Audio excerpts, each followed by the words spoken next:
The second Republican presidential debate takes place tonight here at the Ronald Reagan Presidential Foundation as 7 candidates are set to address the nation's most heated and controversial topics just days before a possible government shutdown. Carrie Lake, nice to meet you. Nice to meet you. You're an avid Trump supporter and he's the frontrunner in the Republican Party.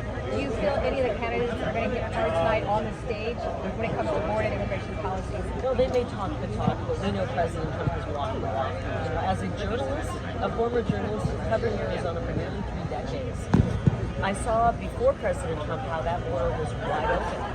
And he came in, and I've never seen a border that secure than under President Trump. And sadly, he had to do it alone. He had very little help. Even the Republicans were fighting him on the border. They were fighting him on the wall. They were fighting him on funding the wall. He did that almost single-handedly. And so tonight they might criticize him and say he didn't do enough. I would say he did everything he could and was fighting a one-man fight for the American people. And so I don't think any of them can even hold a candle to President Trump. What do you anticipate moving forward with our border and immigration crisis? Well, you got protesters when you're coming up on illegal immigration, which, saying they belong here, which is a little bit unusual, but I guess they're highlighting the significance and consequence of the issue in Southern California especially. So I think we'll see how it's one of the hottest button issues for the Republican primary voter. So we'll see how much they address it and address it effectively. And who do you, out of all the candidates on stage, who are you kind of leaning towards as far as a candidate that would really tap hard into that, hit that hard, because we're seeing the illegal immigrants and the border crossings, the numbers are rising. Democrats are saying they're luring, but technically not so much in El Paso or in the Arizona sector. Oh yeah, no, it's that. You have Robert Kennedy talking about how it's completely unmanageable. Right. And it's, then his whole family comes from a family that liberalized immigration laws in the United States. So if you have liberal Democrats saying this can't be continued, then it clearly can't be. And the question is, who's going to have the best policy and the best effective emotive connection to the audience to communicate that issue? And I'm curious about that, because I thought the first debate was kind of a wash. I think DeSantis needs to do very well on that issue and others tonight.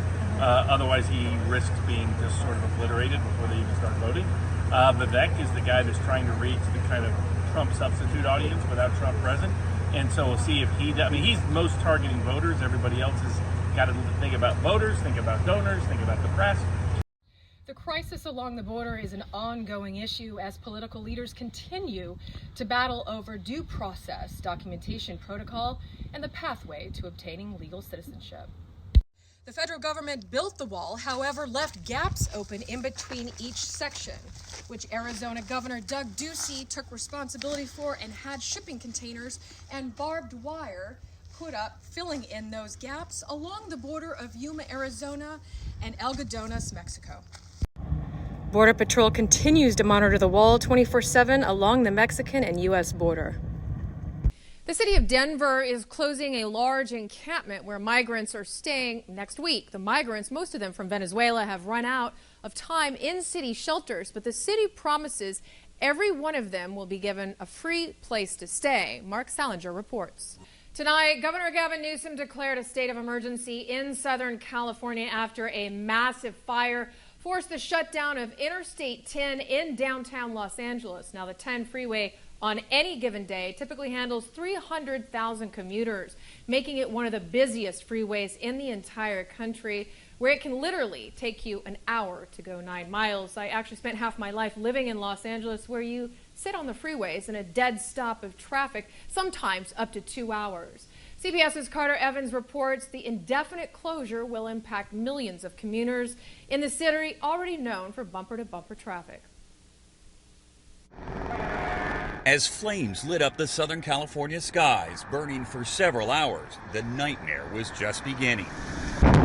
The most anticipated political debate millions of Americans have eagerly awaited. The governors of Florida and California will soon face off in a televised debate to discuss the downfall of California's leadership and successful growth in Florida.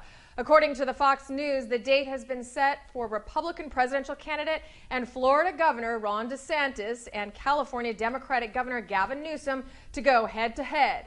It will happen November 30th in Georgia. Fox News anchor Sean Hannity will be the moderator. The debate will air on Fox News during the 9 p.m. primetime hour of Hannity for 90 minutes. Additional details, including the exact location, have not yet been released. The two governors have repeatedly sparred with each other over policies in each other's states. Newsom has ruled out running for president in 2024.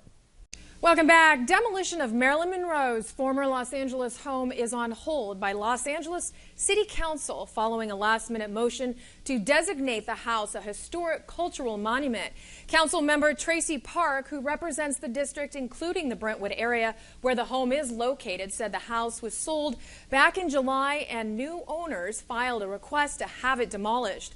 When word got out about the home's looming demise, Park's office was flooded with calls to save the legendary bungalow that once belonged to the pop culture icon on Friday. The Los Angeles City Council unanimously approved Park's emergency motion to start the process of designating the house a historic building. Demolition is on hold until the city's Office of Historic Resources conducts a study analysis of the home. The Brentwood bungalow, built back in 1929, as you see here, is valued at about $8 million today, according to property records. That's right. The Domestic Violence Resource Center is paving the way with a new $25 million facility set to launch this fall, including a 40,000 square foot shelter and resource center. So our clients can stay in the emergency shelter for up to 3 months. During that time, we really help them focus on finding a job, childcare, and all those, basic needs.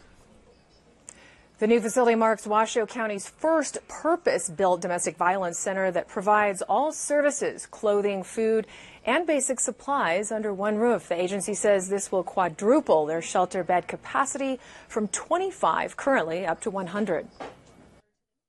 We will be Nevada's largest domestic violence shelter. Once it's completed, they will be able to help about 6,500 survivors each year, a safe haven designed to empower survivors to rebuild and reclaim their future. Covering the story, Jessica McLean, 2 News, Nevada.